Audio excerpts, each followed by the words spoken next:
Bonjour. On va au stade Sissi-Foot Tidjane Diakité.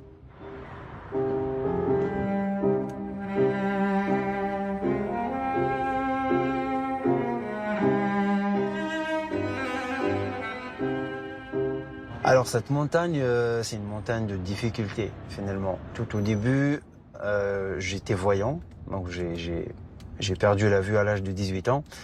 Et quand je perds la vue, je connaissais pas le mot handicap, je connaissais pas tous ses contours finalement. Qu'est-ce que ça voulait dire? Qu'est-ce que c'est que le handicap? Et ne pas connaître ce mot, c'est ne pas connaître justement les possibilités qu'il y a derrière ce mot-là. Et en fait, ce mot-là, c'était une montagne pour moi. Une montagne de difficultés, de choses impossibles à faire. Et finalement, le fait d'entamer l'ascension de cette montagne, ça permet de réaliser qu'on peut faire plein de choses, malgré ces difficultés-là. Quand on rentre sur un terrain de Sissi-Foot, c'est voilà, c'est notre espace de liberté totale.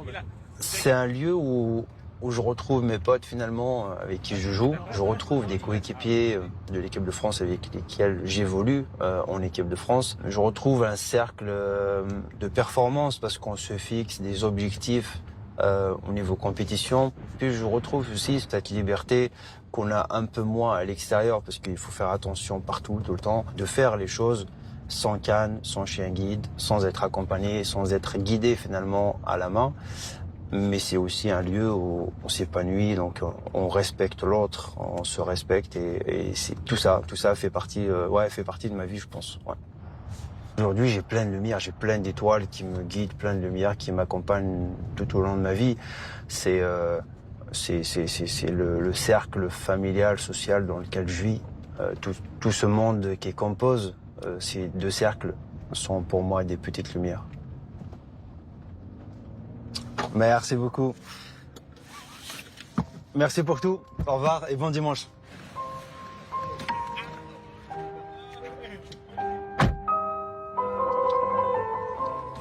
Le champion olympique Hakim Areski publie ce livre qui fait écho à notre avant, Renaître dans la nuit. C'est aux éditions XO, même la nuit et lumière. Je vous rappelle que c'est le thème de notre avant.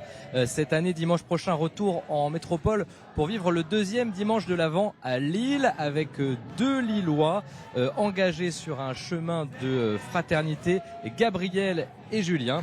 Et puis nous vivrons ensuite la messe dans la chapelle catholique, évidemment, de l'Université catholique de Lille. Merci aux équipes de Mayotte La Première qui nous ont permis de réaliser cette émission. Je vous souhaite un très beau dimanche à chacune et à chacun. Portez-vous bien.